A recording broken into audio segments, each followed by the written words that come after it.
by the Nile River, living in luxury, enjoying freedom, justice, and equality. We wore silken robes and slippers of gold. We were the wealthiest and the wisest people, I'm told. Now we are the poorest of the poor. Nobody wants us at their door. So my friend, it's easy to tell, white man heaven is a black man hell.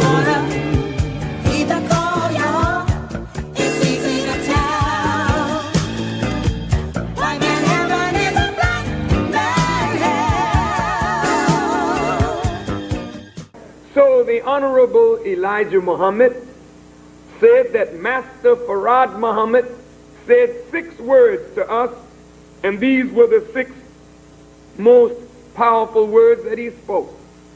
He said, accept your own and be yourself.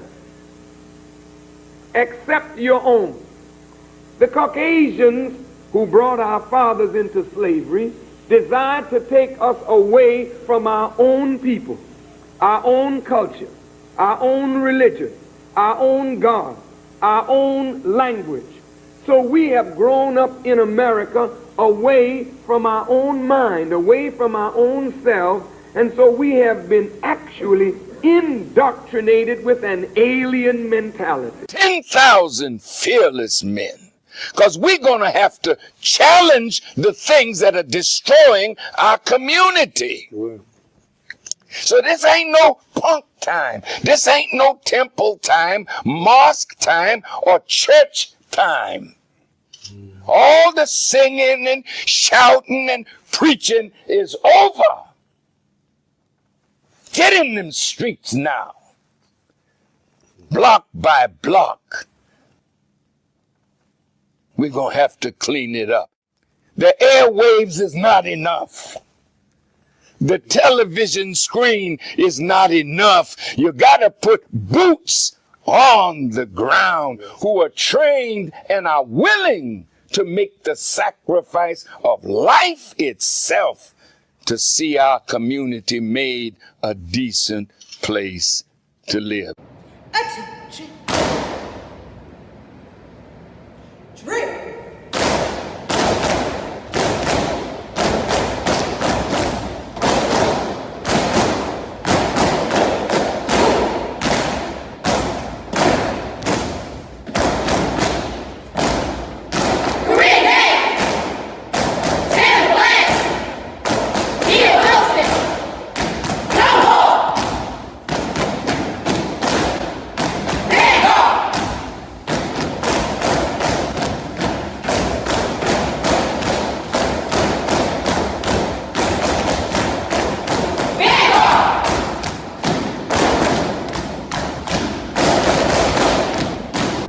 Soldiering is a part of the Nation of Islam, and it readies all of us to obey the commands of God.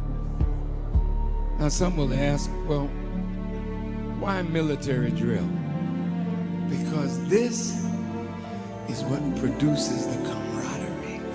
Facebook and Instagram thought that they could ban the Honorable Minister Louis Farrakhan. But in reality, they can't, because he already lives in us and millions of others. قل أعوذ بالله من الشيطان الرجيم بسم الله الرحمن الرحيم الحمد لله رب العالمين الرحمن الرحيم مالك يوم الدين إياك نعبد وإياك نستعين اهدنا الصراط المستقيم صراط الذين أنعمت عليهم غير المغضوب عليهم ولا الضالين آمين.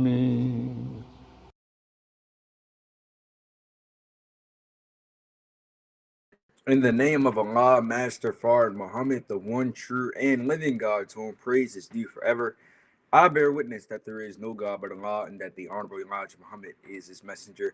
Peace, family, and welcome back to another wonderful episode of WHID-FM. WHID-FM is your personal platform where those of us striving to follow the life-giving, life-saving teachings of the most Honorable Elijah Muhammad as given to us by his premier pupil, the Honorable Minister Louis Farrakhan, gather right here in this virtual meeting place to answer that most critical question: what has Islam done for me? Tonight it is Sunday, December 21st, and at this time we're going to turn it over to our dynamic co-host, Sister Janine Muhammad, who is a superstar student here in the ministry at Muhammad Mosque number 6 under the leadership of our beloved brother, student Imam Abdul Salam Muhammad. Sister Janine. Assalamu alaikum, family, and thank you again for joining us for another wonderful episode of WHID-FM. We thank you for tuning in each and every week to hear the stories from our various guests about what Islam has done and continuing to do for them. Tonight, I'm going to introduce our guest tonight, who is Sister Shawntell. Sister Shawntell, she's an advocate for healthy eating and living for over 25 years, based on the How to Eat to Live teachings of the Honorable Elijah Muhammad and the Honorable Minister Louis Farrakhan. She provides personal services such as holistic grocery shopping tours and writes articles based on health and nutrition, all rooted in How to Eat to Live. Sister Shawntell has been an active member of the Ministry of Health and Human Services since 2008 and is currently serving her nation in the role of student secretary. Our wonderful sister continues faithfully serving the Nation of Islam at its Chicago headquarters in Mosque Mariam. So we'd like to welcome our dear sister on tonight. Assalamu alaikum, family. Wa alaikum salam. Thank you for joining us this evening and coming on to the show to share your story with us. Now, when we get started, we like to get a background on our guests. So can you tell us, how were you introduced to these teachings and what made you say the Nation of Islam is for me? Yes, ma'am. Well, I was actually born and raised into the Nation of Islam. My father was 5 years old when his mother joined the Nation of Islam. And I became a registered member of the Nation of Islam in 1997. Yes, ma'am. Praise be to Allah. Now, being in the nation since 1997, I know you probably seen so much and had so many joyous moments of being in the Nation of Islam. So for our audience who are just not familiar with the Nation of Islam, can you tell us what makes you love Islam so much? Well, it definitely sets us apart from, I believe, everyone else, outside of other Black people, but definitely even within the culture here in America, you can always tell a Muslim brother or sister in the Nation of Islam, even if we don't have on our garments or suit and bow tie. Like if you're in a grocery store, just I believe our energy, the way we carry ourselves in a civilized manner, um, attracts people to us because there's just something different about us. Yes, ma'am. Praise be to Allah. Now, just to navigate a little bit into your career, now you help people with holistic grocery shopping tours and you write articles in health. So a lot of times people can be geared to so many things as far as their career, whether it's real estate, whether it's health, whether it's other fields. What made you so attracted to the holistic field? Well, growing up, I spent quite a bit of time with my grandmother, my father's mother. By profession, she was a registered nurse. She was also emergency captain. And so she was really into natural health and how to eat to live. Growing up, we had an herbalist. So my mother would call our herbalist over to the house if my sister or I got sick. And so just going out with my grandmother, visiting her patients with her, and even going out with our herbalist and seeing the both of them in their elements talking about healing holistically with herbs or food and fasting, that did drop, they definitely dropped seeds. And then from a personal experience, medical experiences I had, dealing with sickle cell trait, I still had, episodes.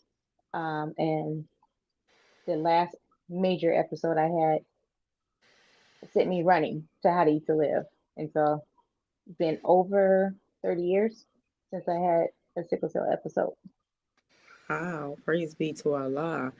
Now, continuing on that track, with Western medicine, they tend to look down on the holistic methods, and you hear a lot of people try to go against it. So, what is some of the misunderstandings you think people have about the holistic field, and why is it so important for us to get to know about the holistic field and use that as an option? Well, I know as far as like your everyday person, people in our community specifically, we are been trained to the food pyramid, call a doctor. Um, and so when it comes to holistic health or just basically just eating naturally, um, we've been trained to shun those things because it didn't come from one of their doctors. Because if one of those doctors suggested these things, then our people would be more open to hearing at least to what they have to say about natural living. Like today, you have what you call integrative doctors, and what that is, they do deal with Western medicine, and they also deal with holistic medicine. Hmm. And so a lot of the Western doctors, they do know that the science is right and exact. They do know that fasting is the cure, as it says in How to Live. 90% of our illness, they know these things. However, it's going to hit them in their pocketbook. They're not going to make any money if we're all healthy. So, so it all comes down to dollars. Yes, ma'am. And going into holistic grocery shopping, like what inspired you to start doing that? Well, when you're having a conversation with someone, just a regular conversation, excuse me, it could be with a family member, it could be with a friend or a stranger, coworker, and we're talking about health, we're talking about food. They automatically think that it costs too much. That's number one. And then another thing is, oh, that tastes nasty, or they don't know how to prepare it. So, based on a person's personal budget, we go to the grocery store and we go aisle by aisle, and I'm showing people the ingredients that's in each food, because anything that's in a carton, a box, a package, it has a label. And you need to read that label and not just look for pork. We had to Mhm. look at all these chemicals that we can barely pronounce. And since today we have modern technology, the large majority of us have phones. So before you leave the store, we're gonna go into our phones and search what are these things on the ingredient list. So that's what we do. So, and also comparing um, one product, like this store may charge $5 for a product, and then another store that same product, yes, it may cost a little less. However, in the long run, you may save a few bucks at the cash register, yes, but your health is going to pay for it at the end, and that's priceless. Yes, ma'am. That's true. Now, when it comes to the holistic grocery shopping and that full experience, do you find there's a common food that a lot of people get that seems to be common, but is really kind of not good for you and just bad for your health generally? I, I'm gonna lean towards kale. Okay, so we've all been inundated Yes. relentlessly with kale being pushed on us, especially like during the summer. They're like, okay, you can throw kale in your smoothies after a workout, have kale juice, kale this. However, that kale is destroying your thyroid completely destroying it. So you have these people, they genuinely want to be healthy. So they believe that, they work out, great. They eat more fruit and vegetables, also great. However, because of I'm not even gonna say misinformation, just straight up lies that's being thrust upon us. Kale is destroying our thyroid. So you're doing all this work, but you're not seeing the results as you would like to see because your thyroid is not functioning properly because of this kale. Wow. Wow. Thank you for that. Because I know I've heard a lot about it. I know we're not supposed to eat kale, so it doesn't faze me, but I know it's a lot of people, kale in their smoothies, kale in their salads, and it used to be a decorative thing I saw when I was younger, and now Yes. it's in everything. So yes, ma'am. Thank you for making us aware of that. It is actually a question in the chat, so I don't want to miss our audience question. So I'll ask the question in the chat now. It says, "Assalamu alaikum, family." It says, "I'd love to hear more about your journey with sickle cell, the symptoms you experienced before How to Eat to Live, and how long it took to feel positive effects after being consistent." Wa alaikum salam. Yes, ma'am. Well, everyone is different. Please take note of that. Everyone is different. So you're gonna have different, symptoms. You're gonna have different positive feedback at different times. For me personally, my symptoms, like I said, it was sickle cell trait. Um, I can be fine one day, like completely fine, and then the next day, I'm like totally in severe, indescribable pain. Wow. The pain can strike anywhere from my stomach, or all over my body, and it was really bad. Like at that time in the 90s, the only thing they gave was at the hospital was the most potent form of pain medication, and that was it. And the last symptom I had before I turned completely to How to Eat to Live was, excuse me, urinating blood. That was the last symptom, and I didn't want to be on dialysis, so I completely just 100% How to Eat to Live. Um, that meant no more microwaves. I haven't used a microwave in over 30 years. No more meat. Haven't had meat in over 30 years. That includes fish.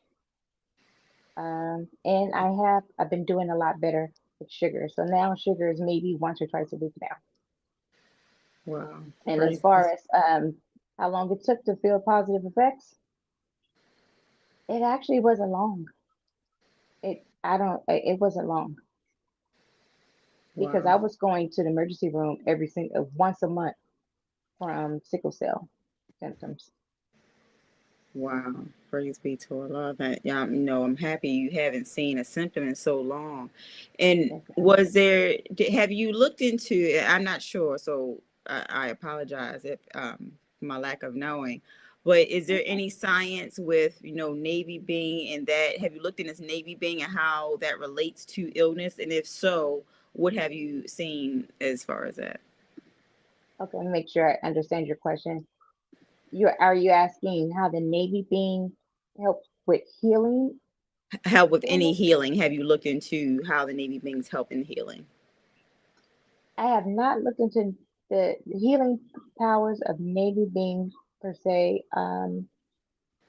I know like just base information as far as it containing iron, zinc, protein, starches, things of that nature, but specifically healing certain ailments. No, ma'am, I have not looked into that. Yes, ma'am. And as far as before my next question, before I turn it over to Brother West, so the articles that you present, what do you find yourself writing about the most when it comes to health? Besides, the holistic grocery shopping, what are you passionate about writing when it comes to the health field? I have written articles on soy. I've written articles on cigarette smoking, things that affect us every day, our everyday living. Like for instance, I'm gonna go back to smoking. We think of smoking as just um, having an effect on the actual smoker and not even thinking about third hand smoke. Mm. And what that is like someone goes outside, you're at work and they go outside for a cigarette break. They come back in, the cigarette smell is all over their clothes, their hair, their whole being. And that affects other people. You can actually get sick just from inhaling those toxins. And that's called smoke, third hand smoke. And just walking into a room after someone been in there smoking, but you're inhaling those toxins. Um, Another thing. So I just like to look at things that affect us as a people collectively, heavily, and I like to focus on that because things that a lot of people don't even understand or realize that is wreaking havoc on them. They think it's okay. Like they don't understand. A lot of people don't understand. They're like, well, what's wrong with eating fried chicken? Mm. They don't understand that that fried chicken is really destroying your kidneys. Wow. So Wow. I know you hurt a lot of people's feelings with that. But with that, but thank you for that. We need to hear it, sis. At this time, I'll go ahead and turn it over to Brother West. I'm sure he has some questions for you. So, Brother West, I'll go ahead and turn it over to you. Yes, ma'am. Thank you. All right. In the name of Allah, the Beneficent, the Merciful, I bear witness that there is no God but Allah, and that Muhammad is His messenger. Assalamu alaikum, Sister Shawntell. Walaikum salam. Praise be to Allah. So it's great having you on tonight. Thank My you. first question for you, I know that Sister Janine asked you a little bit about the phone call, but I wanted to know if you can share how exactly you became a writer for the phone call newspaper, and if you were encouraged by a fellow believer, or have you always just had a passion for writing? You know, um, in high school, one of my favorite subjects in high school was English. And I always grew up reading. I was an avid reader. And then in school, I loved English. I loved going to English class. And fast forward to 1997, I was at home and the news came on. And there was a news story about a, a brother who's a black college student. His name was Malcolm Boyd. And he was not from our area. He was going to college. He was not from our area. So he didn't know the politics or the culture at that time regarding blacks and whites. So he didn't know that black people didn't go to Clovis, California at nighttime. It was a sundown town. And Fresno and Clovis, like right next door to each other. But we knew we don't go to Clovis at night. He went to Clovis at nighttime, and skinheads got a hold of him and beat him down into a coma with a pipe. And I watched that news, and it just something clicked, and I wanted to just let what was happening in our area be known. So I got in contact with the Final Call newspaper. Brother James was the editor at the time. I spoke with him, and he walked me through how to interview people, how to write it, and and I wrote it with his guidance. And ever since then, I've been writing from multiple stories, from things of that nature to Gaza protests to health to you name it. Now I'm writing on multiple subjects, but that's how I started writing, watching the news, um, and seeing this brother beat into a coma because he didn't know that that was a sundown town.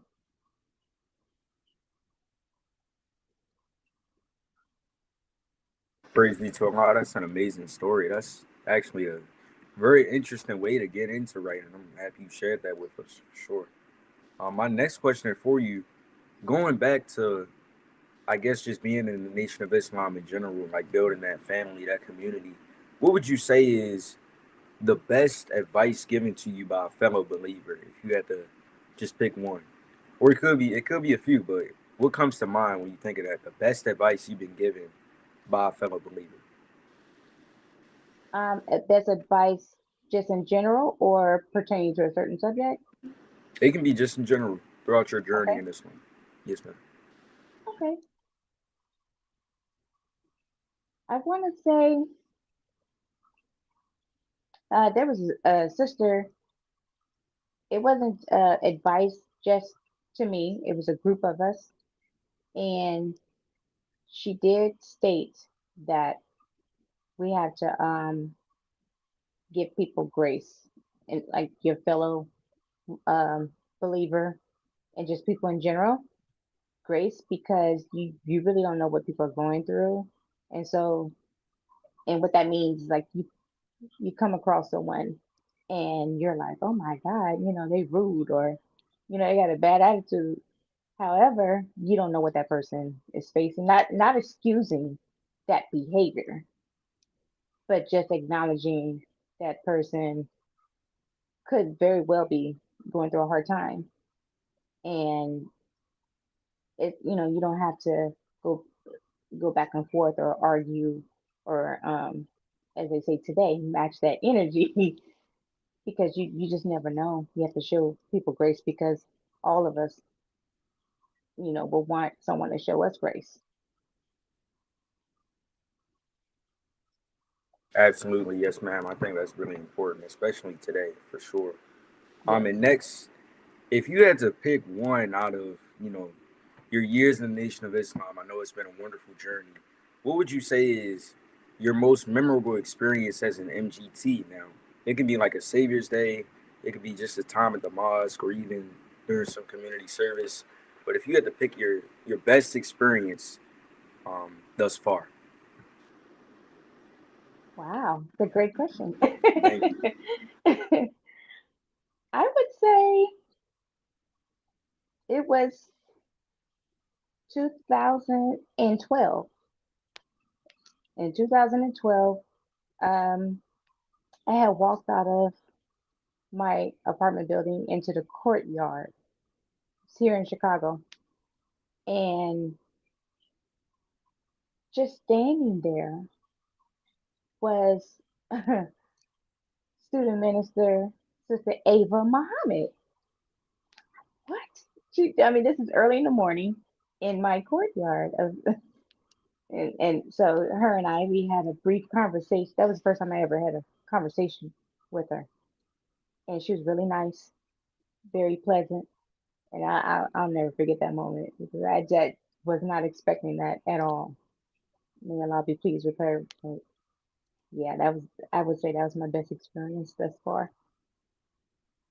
All praises due to Allah. That's wonderful. Sister Ava, definitely, may Yes. Allah be pleased with her. We thank her for a wonderful contribution. Absolutely. My next question for you: when you're not writing an article for the Final Call newspaper, if you're not teaching on how to eat to live, or even like studying at the mosque, I was just curious. What are some things that you do to enjoy some of your spare time?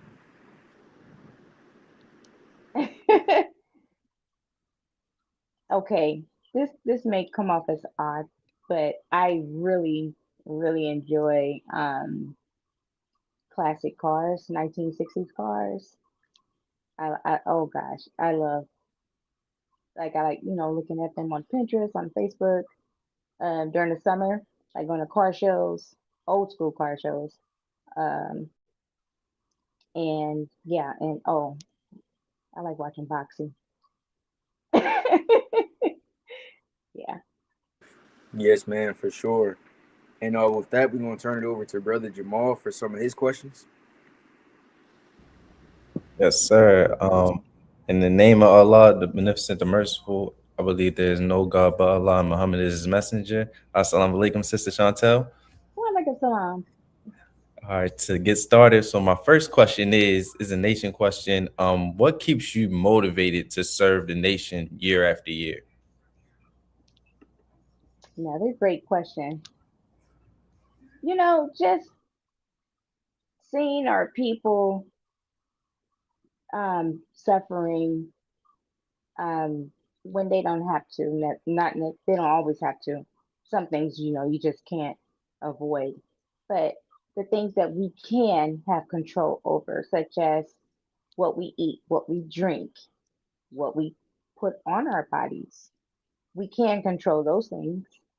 And so that is a huge motivation for me. Um, I have 5 children, I have 4 grandchildren, and so of course, there are definitely motivators. However, as a whole, our people as a whole, that's what motivates me. Um, Even if I can just help one person, that would be enough. Yes, ma'am. That's a good answer. I actually like how you said that you wanted to motivate people and you love and how you love our people, and that's one of the things that keeps you here and stable in the nation of Islam. And Yes, my sir. next question is how do you see actually the Ministry of Health and Human Services as you are in it evolving in the future in the nation of Islam? Yes, sir. I do. Um, I see us. This is not in the plans. It's just again something that I I can see. Um, Maybe a wellness center, and definitely, we're in an age of technology, so offering some online, services, some kind of way through the app, through website, social media, just something, because everyone is not going to be able to, wherever this wellness center will be, it's going to be in one place. So, so if we can use technology to get as many people as possible from their homes or wherever they're at, that'd be wonderful. That'd be wonderful. And utilizing Western medicine and holistic medicine because it's all needed. Yes, ma'am. That's a good thing to do. Having a wellness center and having technology be involved in that, and Yes, so it can improve our nation. And this is what we actually want to do in our nation. And that's it's glad that you brought that up. And yes, so sir. my Oh, and also we are recruiting youth. So yes, please, you don't have to be a nurse or a doctor. Anyone can, well, but you do need a CPR card, which is vital. Um, but yeah, you can contact me. I can send the application to you. So, Yes, ma'am. We're gonna get your contact information actually before the show. If you have anything to add, we're gonna get your contact information. And actually speaking on to youth, what would you what advice would you give to new members seeking to serve the Nation of Islam, or like especially members that are younger and or older in age, any age? mhm. Well, I would say you definitely need to make sure that however, whatever capacity you choose to serve, just make sure that this is definitely something you want to do. Um, Everything does not have to be monetary because you're going to be rewarded in other ways if that's what you're looking for. Um, and just keep a pure heart. Don't have any motives or agendas. If you want to help, out of the kindness of your heart, this is what Allah, guided you to. All praise you to Allah. That's what we need. Yes, ma'am. And another question I have is what lessons have you learned about either leadership and consistency when in the nation? what lessons have, I'm sorry, can you repeat that? Oh, what lessons have you learned about in the nation? What lessons have you learned about being a leader or being consistent in the nation?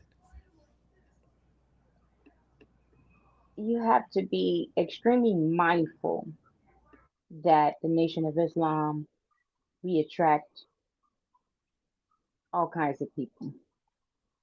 We attract all kinds of people, and that means we attract those that may have some deeper healing that needs to take place, and we have to always keep that in the forefront of our minds.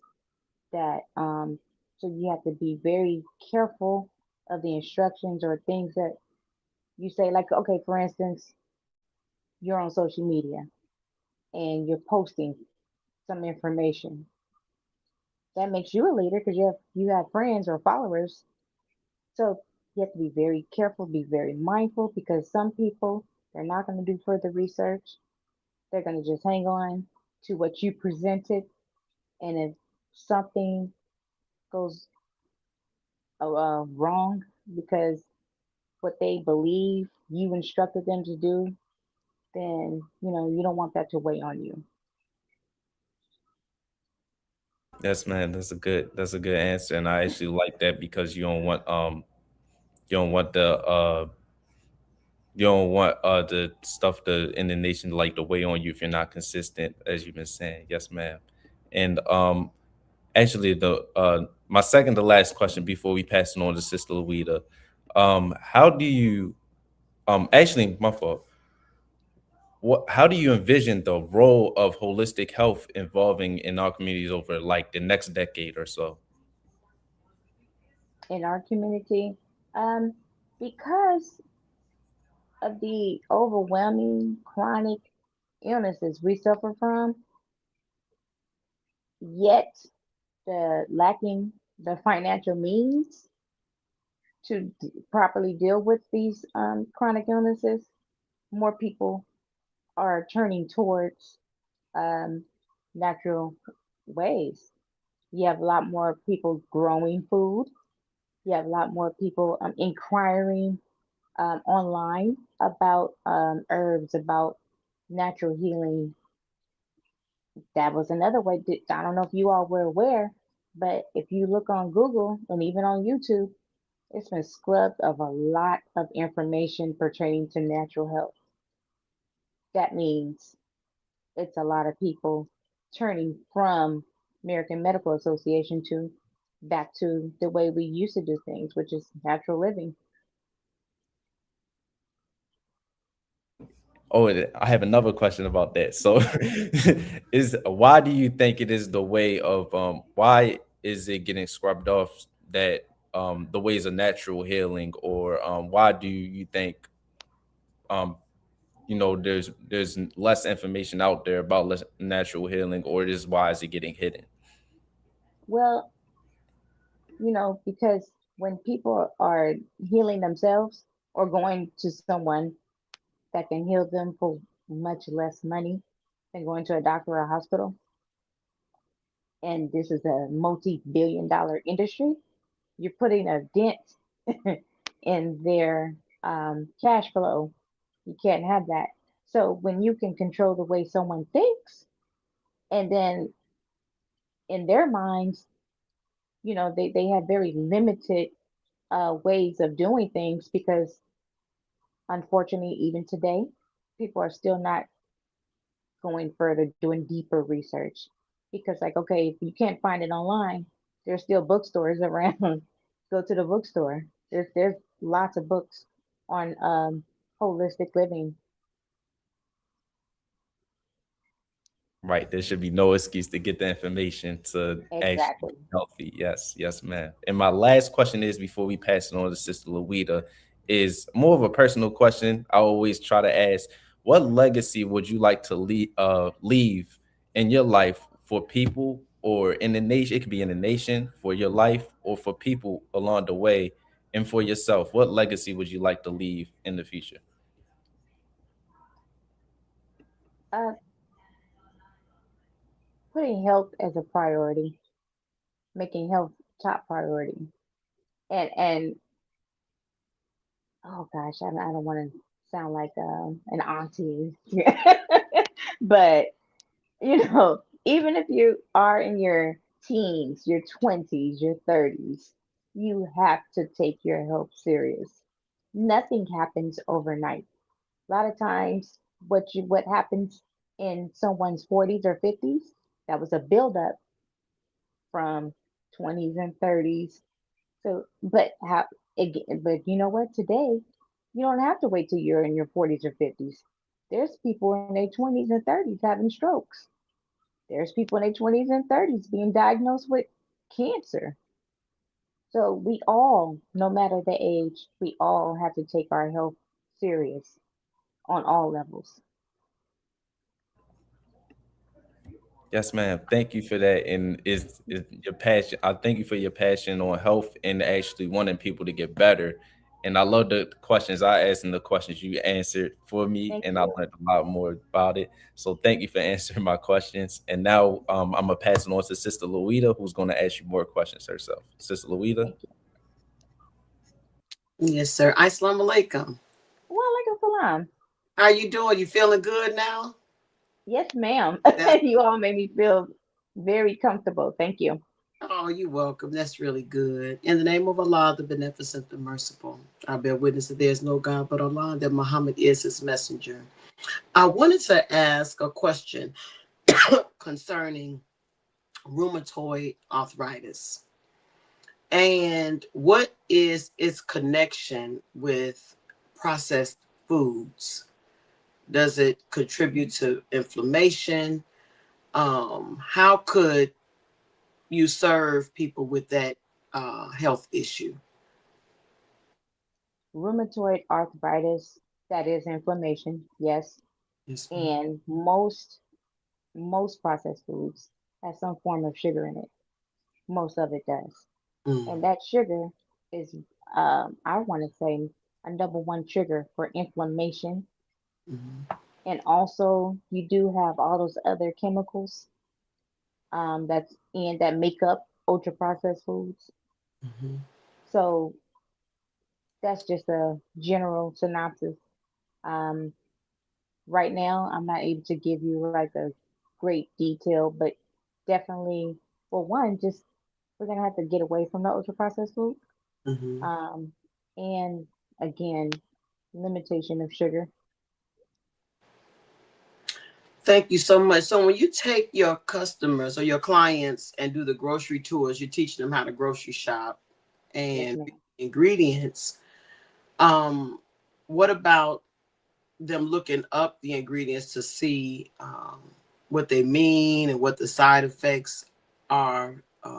I'm asking that because I was talking to someone on the phone some time ago, and they had an alternate drink. They were used to drinking ginger ale. They changed the drink. And when we were looking up the ingredients, I said, now we need to know the side effects. So you really have to dig deep into it. Would you agree with your Yes, ma'am. grocery shopping with them? Yes, ma'am. So we will look up this ingredient. Let's just say it's dextrose. It's in a lot of things. Yes. And this person is like, oh no, I don't do sugar. They're very staunch on that stance. I'm like, Mhm. you sure? So so so let's look this up. Mhm. Sure enough, dextrose is sugar. Wow. So yes, yes, ma'am. And so you can some people want to just stop right there once they find out what it is, and then later on they'll do the research on the adverse health effects. Hmm. But yeah, it's crazy how here in America you go to a grocery store and it's food like products. These things don't even they don't exist in nature. So I hate to call it food. Yeah, that's true. That's a really good point, sister. That's a very Yes, good ma'am. point. Yes, ma'am. And the things that these people are doing, it should you would think it would be a crime. They could be prosecuted because one, you are misleading people. Mm-hmm. You're not being forthright with people with exactly what you're eating. Mm-hmm. So, like for instance, as Muslims, we don't eat pork, correct? Right, that's correct. So, if you're in a grocery store or you're in a restaurant and you order a chicken breast, you thinking, okay, it's a chicken breast. Mm-hmm. No, ma'am.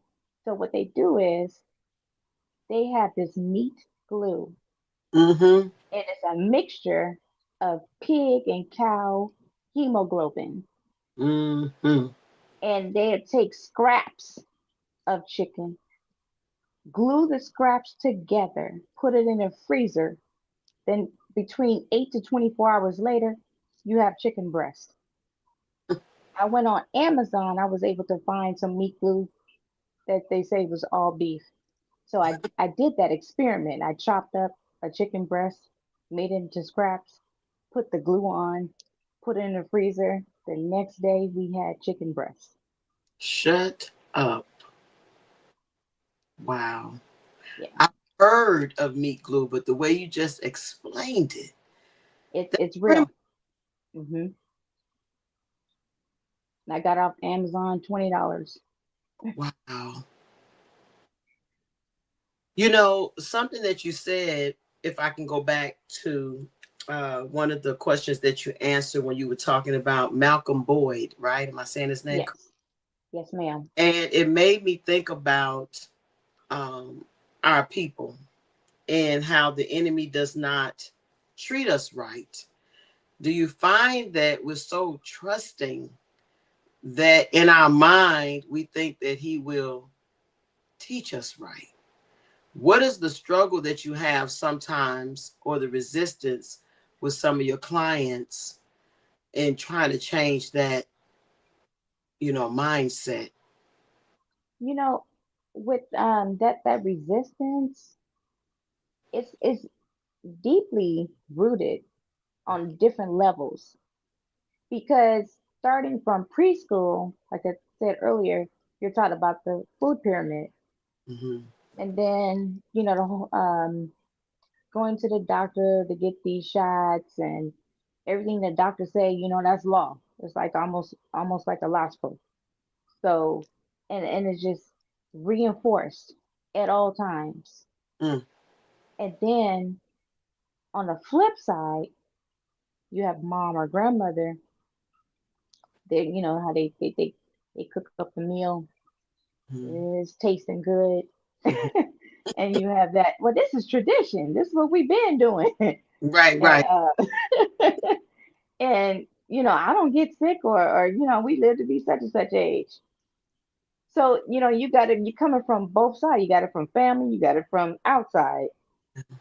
And but then when you can finally get them to see the flaw in that thinking and the way we've been doing things, is an eye opener. And now to like when I became vegetarian in the 90s, that was rough because we had very limited options. Mm-hmm. You had to know how to cook some vegetables up. You had to know how to move around the kitchen. But today you do have options, and I do not endorse most of these options because that is a lot of junk also. Yeah. Like that the fake meat. A lot of those are the large majority, if not all, those are chemicals that we Mm-hmm. should not be eating. Wow. So so that's another thing. So in order to get people to see that what we've been doing for all these years, it's not good for us. Yeah, grandma, she know how to make a good peach cobbler, but we shouldn't eat peach cobbler. It's not good. First of all, it's nothing but sugar. We shouldn't eat cooked fruit. That's not eat to live. You didn't cook all the enzymes up out of it. So, Mm-hmm. Mm-hmm. so, so there is no nutrition in this thing, but it tastes good. So we It does have to look good. beyond taste. That's not wrong I in know. the I'm whole going back. I'm world. going back to what I like. So, yeah, peach cobbler. So, So, you know, and then today, what I see, we have to show people that there is a healthy alternative. I haven't, that, there is no healthy alternative to peach cobbler. It's just what it is. Can't eat it. But other things like brown rice, you don't have to have the white rice. Eat brown rice. Mm-hmm. When you was talking, it made me think about a couple of things. Things being hereditary. You hear that a lot. I don't know if I agree with that always. If we're hereditary, it's habits passed down. Right. Exactly. You know, so like if you grew up watching your mom do something a certain way all these years, then just by second nature, you're going to end up doing it. Right. And so, because I don't know about you, but I've heard a lot of people, they're like, oh my God, I'm acting just like my mom. So, the old so, so we have to really be conscious of everything that we do and say and eat and drink. I don't know about Kool-Aid generation. So my children never tasted Kool-Aid, but are you a part of the Kool-Aid generation? Part of the Kool-Aid generation. I know that. Red flavor. Red flavor. The grape and okay. So that is so true. And you're doing the same things that were modeled to you, and they ask you the question, or they'll tell you that I know an older gentleman that he was in his 80s and they said he had the insides of a 30-year-old man, but a lot of his siblings legs are amputated from diabetes, toes and things like that. So it just made me question. That's why I wanted to get your feedback on, why does the enemy tell us, that this is hereditary instead of looking into the facts and the science? You know what? That's to me, I have to use an old school term, tricknology. Mm-hmm. Because if you believe, oh, this is hereditary, so no matter what I do, I'm gonna end up with it. So you're gonna continue to eat the same thing. That's true. And continue to go to his doctor, give him your money. That's marketing. Keeping a customer. That's so true. Because the money is in treating the symptom, it's not in solving the problem. Exactly. My last question to you, sis, is how important is it for our people to understand the value of simplicity? Value of simplicity? Simplicity, just simple foods. We always have to do the most. Well, those of us in the nation, we go back to how to live. The messenger told us a simple food would keep us here a long time. Simple food. But the bean soup is simple. Yeah. It used to be. Mm-hmm. It depends on what region you're in nowadays. But if you follow the original recipe, it's a simple food. And it's so satisfying. And you'll see that you actually will save, at the cash register. People complain about the price of food today. Not if you keep it simple. Absolutely. Did you know if you purchase organic heavy whipping cream and put it in your blender on low and just pulse it and then put it through a cheesecloth, strain it through a cheesecloth, scrape it into a bowl or whatever, some type of dish, put it in your refrigerator, you have butter. So, things like that.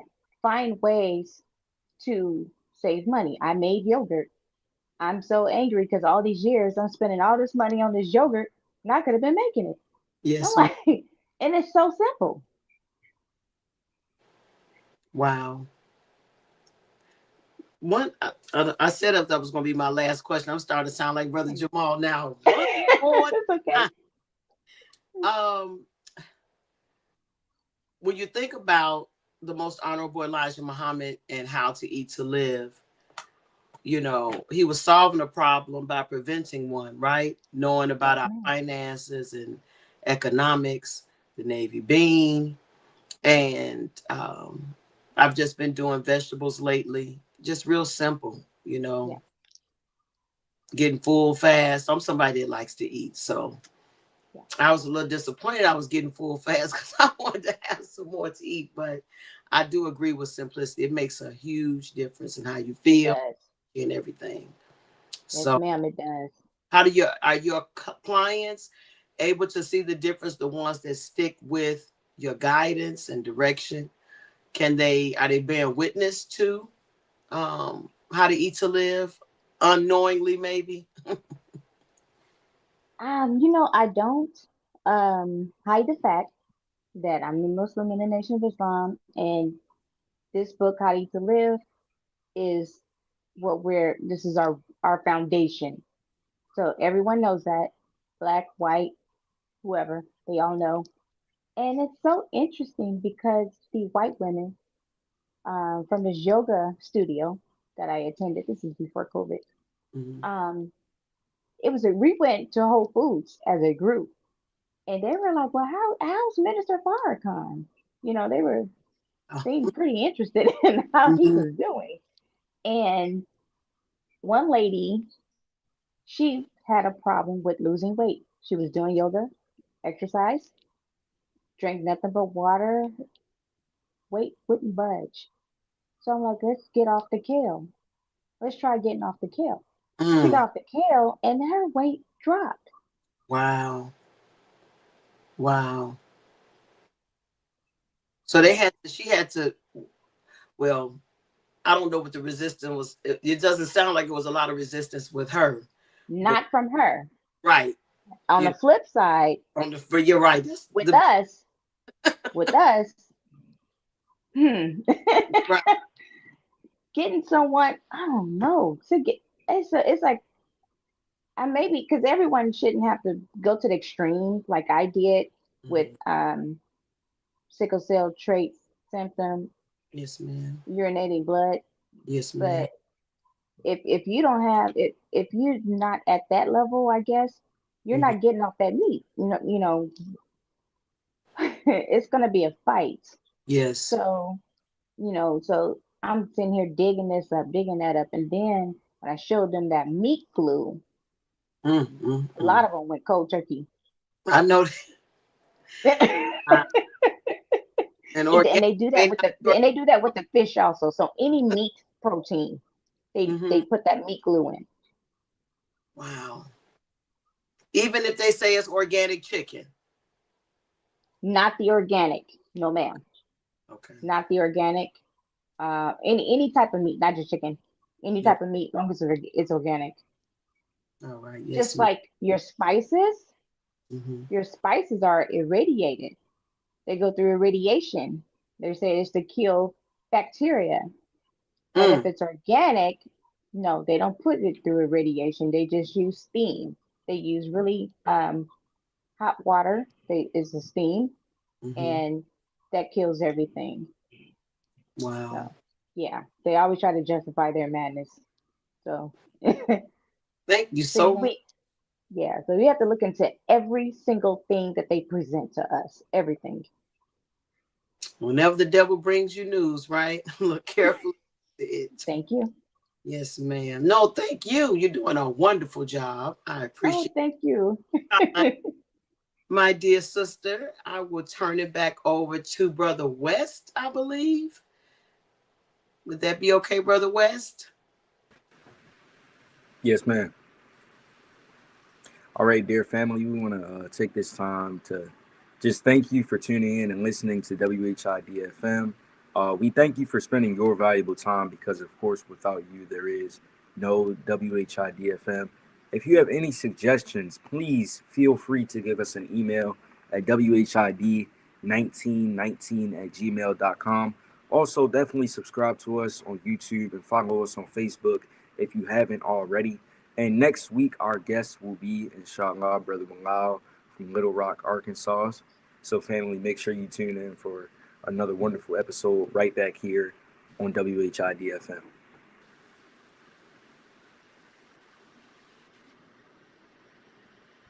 Praise be to Allah. And with that, we're going to turn it over to Sister Janine, I believe. Sir, thank you, Brother West. My next question I just want to say you truly turned my stomach with this glue. As soon as you said it was on Amazon, I went searching and I'm like, wow. So yeah, I was like, it's wow, called Boo Glue on Amazon. Yeah, I it's saw Boo it. Glue. And for a while I've been saying, I need to get off chicken, and it's it's a little. When you said fried chicken, I was like, I know, and I know it's a little hard, but I'm like, when I saw the Moo Glue, I'm like, this is it turned my stomach, so I had to get off it fast a little faster. But have you ever heard of Hearts of Palm? I heard of it. I've heard people that are vegan talk about it, but I have never tasted it. Okay, now if you take Hearts of Palm, make sure it's in a glass jar. Even if it's in a can jar, just make sure that it's BPA free. But Hearts of Palm is a root vegetable, and I use that as quote unquote fish. And I do it up just like you would any other fish, and it tastes good. Wow. Okay, I've heard people talk about it, but I'm gonna try it. And I am not vegan. I do not promote veganism. We are not vegans in the Nation of Islam. We're vegetarians, not vegans. Yes, ma'am. Praise be to Allah. Thank you for that, because I hear about different things in the processed food, and I started realizing not too long ago that they're doing it with the fish. And I've actually bought salmon one time, and you let it thaw out, and I was like, why is the salmon separating like this? And this was from it was like it was from a reputable spot, like an actual farm, and the fish came with bones as usual, but this time it just started peeling off, and I was like, something's not right about this salmon. So it made me think, if they're doing it with chicken, then now they're probably with all any animal protein. They do it with all animal protein. Wow. So I guess that's really the key with all these recalls that's happening. It's really telling us that now we got to pay attention a little bit more to how to eat to live. That's so right. Definitely thank you for that. And I wanted to turn a little bit about your articles, because if you look up the different articles you wrote, it's such a variety. You wrote on the weather, you wrote on the vape pens, you wrote on what was happening in Gaza, and of course still happening. So out of all the articles that you have written so far, is there any that stands out that impacted you the most, that it kind of set on your spirit for a while? Actually,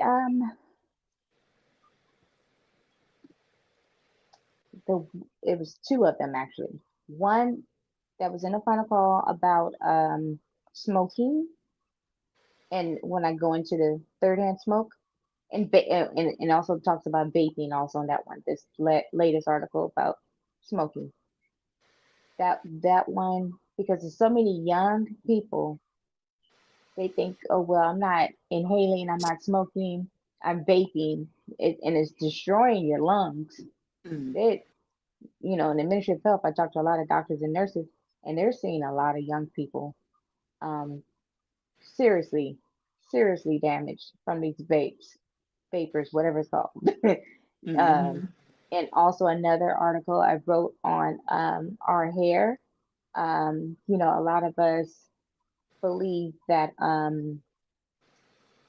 they don't know anything about Annie Malone. They just know about Madam C.J. Walker.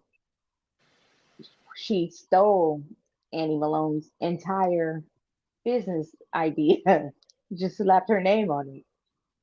So, and it also goes into the importance of embracing our natural hair.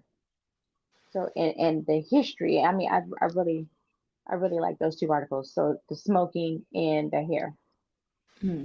Now, speaking of the hair, I know I wrote, I read an article some time back about the dangers of the braiding hair that affects our women. And I know, that can be a sensitive topic, for women out there that may say, well, it's so hard to manage, my hair. I'm always on the go. So sometimes braid and or, weaves may be the option for me. So have you looked into that particular article, and what have you found that's most surprising about just us and how Black women in particular, how we deal with our hair?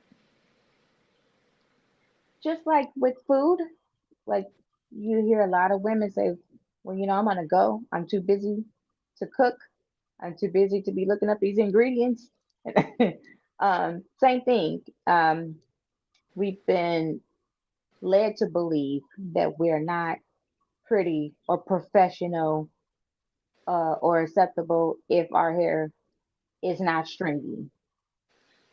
And that is not the truth. That is not the case. Um, and they are using these excuses to not delve deeper into why they are choosing to look like something that they're not. Myself, I do wear braids. Um, I wear braids at this time because yeah, it's easy for me to manage. I don't have to deal with it every day. These are braids, and when I hear your question, I'm thinking weaves or wigs or sew-ins or whatnot. Yes, ma'am. Praise be to Allah. Now, I want to go into the articles that you wrote about October 7th and then just been happening with Gaza. I know from your article, there's been a lot of protests in Chicago about that. What have you found that has, for lack of better words, really got people to say, I want to protest about this? Because you hear about things that happens overseas and across the world. We've heard it a lot growing up on the news, and sometimes people don't really pay that much attention. But now there seems like there's a charge amongst people that people now want to take action and speak out against it. In your articles that you wrote and in your interviews and in your research, what has contributed to that? You know what? There was a huge protest back in the summer during a DNC convention, and I was out there talking to people, and it's so sad because it's a very, very small percentage were there or have been active in these protests because they have family over there, or even the ones that didn't have family over there directly. These are still their people, and they have a genuine interest about what's going on over there. But for the large majority, they had no idea why they were out there. Some of them were paid to be out there. They told me, oh, yeah, I was just told to come out here, hold this flag, hold this card, and, they got compensated. So, yeah. Oh wow, that's I did not expect that. That threw me Yeah. for a loop. Wow. So in your work in covering this, what would you say people need to know, or why they should really be concerned about what's going on in Gaza?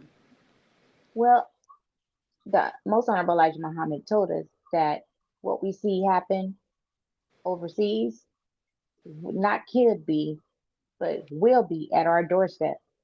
So we have to pay attention to things that happen um, in other countries because they are having an effect on us one way or another. So and also, it's just a human thing. These are our brothers and sisters.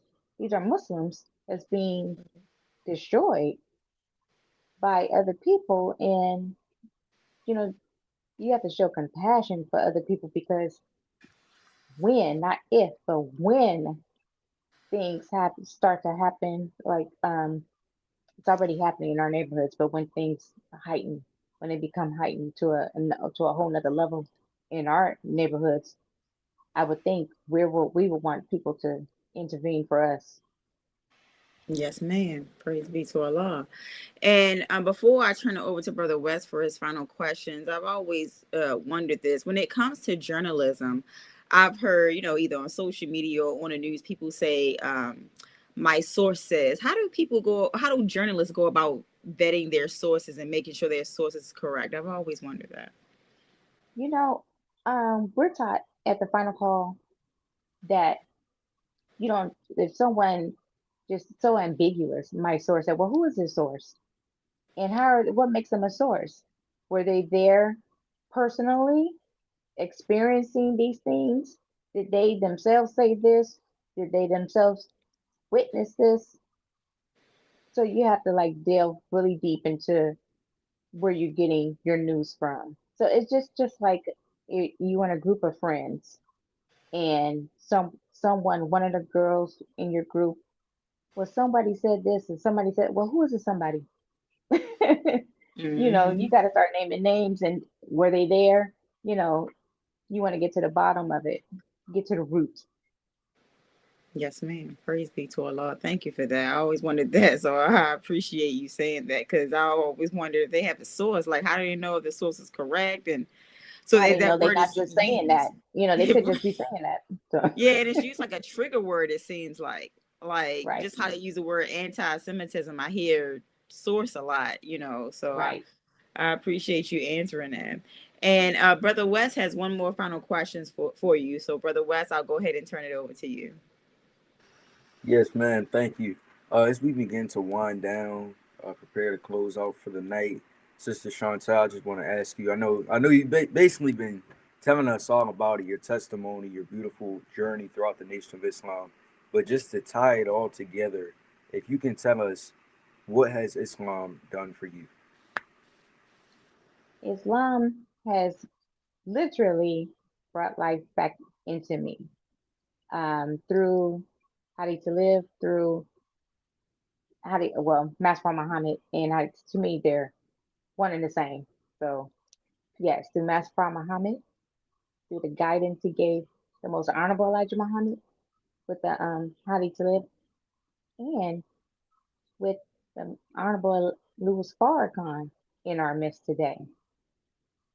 So without them, I don't know where I would be, so I'm especially living in Chicago, and the way things can escalate really quickly in Chicago. You just you learn to think 5 times before you do anything, before you speak. So yes, sir, that's what Islam has done for me. All praises due to Allah. That's beautiful. We definitely thank you for coming on, answering some of our questions, audience questions for sure. We do want to ask you if you have any closing comments, anything you would like to share before we go ahead and wrap up. Thank you. Well, again, thank you all for having me on. And Savior's Day is coming up. If anyone is interested in assisting with the Ministry of Health, if you're interested on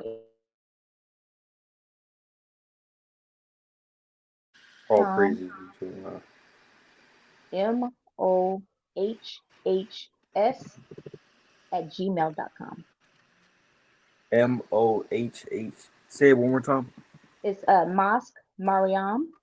Okay. And then it's M for ministry, O for health, of health. Okay. Human services. MOHHS. At Gmail. Yes, sir. Okay, got it. That's the request and application. Yes, ma'am. And did you have any socials for us? Anywhere our audience can contact you? You can find me on Facebook, Shawntell Muhammad. Okay, yes, ma'am. And it's pretty distant. Yeah. Sister Shawntell Muhammad on Facebook. Praise be to Allah. So with that being said, we're going to turn it over to Sister Janine for our announcements at this time. Thank you, Sister Shawntell, and thank you for our audience for tuning in today.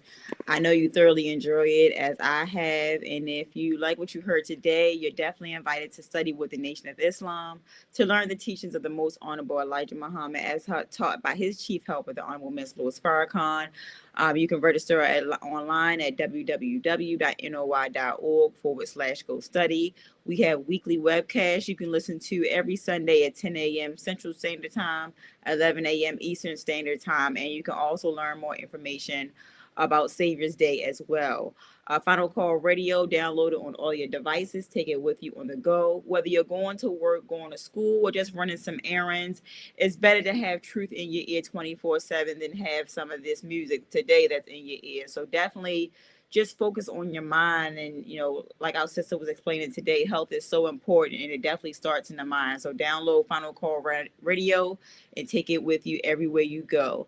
Speaking of the Final Call, you see the cover on the screen, An Unequal Road to Peace. Support Black media. If you really want to know what's going on in the world, that's the best place to go. It's a reason why we call the Final Call the #1 newspaper in our nation, because it can get everywhere, every nook and cranny in the world. So Final Call Radio, and the Final Call newspaper. You can get the newspaper from one of our brothers on the street at one of our mosques. You can go online at finalcall.com. And don't forget to get the Final Call newspaper from our brothers and sisters that are behind bars, because as we know, they can lock them up physically, but they cannot lock up their mind. And last but not least, do you want a book that greatly empowers your child and showcases their self-worth? Then look no further than I Never Knew I'm All That, Book 1. This book affirms your child's needs, and it's written by our host, Brother Donald Muhammad, illustrations by Sister Amina Lay. And you can get this book on Amazon.com. So definitely get that book for your children and replace some of those foolish books they have in the home that's giving our children falsehoods. Start with this book, I Never Knew I'm All That. And last but not least, if you're in the Richmond area, every Sunday you can come and hear the Reality of God delivered by the local representative of the Honorable Minister Louis Farrakhan there in Richmond, Virginia, Student Minister Tracy Muhammad. And in here in Baltimore, if you're here in Baltimore, you can visit us at 2801 North Duplin Street on Sundays at 11 a.m., where you can join Muhammad Mosque number 6 for the renewing of your mind delivered. You can go there to listen by our local representative for the Imam Abdul Salam Muhammad. So with that said, family, I will turn it over to Sister Lowita, who has our Eat Well, Be Well segment. So Sister Lowita, I will turn it over to you, and then we will have prayer. Yes, ma'am. Thank you, Sister Janine. In the name of Allah, the Beneficent, the Merciful, I bear witness that there is no God but Allah and that Muhammad is his messenger. Thank you again for tuning in to another amazing episode of WHID-FM. We are always excited to bring you our new segment, Eat Well, Be Well. Before I read Book 1 of How to Eat to Live by the Most Honorable Elijah Muhammad, I looked up the word well. Eat well, be well. The synonym to well is excellently, in a good or satisfactory way. So keep that in mind as we read Book 1, page 43 of How to Eat to Live. Page 43 is our big problem is eating too much and too often. Anyone who eats all the time has a very short life. Our greatest trouble when it comes to sickness is due to staying at the table, eating too much and too often. You have no regularity about your eating at all. The devil certainly did 100% job in turning the people against everything that God said, thou shalt not do. He has made the words say in works, I shall do. Allah said that these ugly animals, the pig, take away your beauty appearance. Live right, think right, eat right, and do right. You will not have to die to go to heaven to be like angels. You will be like them while you live. So 2 Peter chapter 1, 5-6 says, for this very reason, make every effort to add to your faith goodness, and to goodness knowledge, and to knowledge self-control, and to self-control perseverance, and to perseverance godliness. So it made me think about the words of the Most Honorable Elijah Muhammad when he said anyone who eats all the time has a very short life. So what the God is offering us in scripture is longevity, because he came to give us life and give it to us in abundance. I thank you so much for allowing me to share our Eat Well, Be Well segment. May Allah continue to bless all of us with the light of understanding. Assalamu alaikum. Back to you, Brother West. Wa alaikum salam, man. Thank you. And with that, we're going to close out, family, with prayer. Before we do close out, we do want to just mention next week we'll be having Brother Harold in addition to Brother Bilal as well from Little Rock, Arkansas. So we have Brother Harold as well. So make sure you tune in for that wonderful episode right back here on WHID-FM. And with that, we're going to close out in prayer. Attention prayer. Bismillah ar-Rahman ar-Rahim. Alhamdulillah Rabbil Alameen. Rahman ar-Rahim. Maliki yawmiddin. Iyyaka na'budu wa iyyaka nasta'in. Ihdina as-siratal mustaqim. Siratal ladina an'amta alayhim. Ghayril maghdubi alayhim wala ddallin. Ameen. Assalamu alaikum, family. This house is dedicated to knowledge and to the spreading of knowledge. Elijah Muhammad inspired new thought, new mind, new way of civilization among black people. But he wanted a house from which a light could be lifted up to give guidance to all who would be guided as this world begins to close down. This National Center for the re-education and retraining of the black man and woman, but for the totality of the human family on our planet. I named this mosque after the only woman that the Quran names a chapter after, the mother of Jesus, Maryam. All human beings need to be re-educated. That is the purpose of the National Center.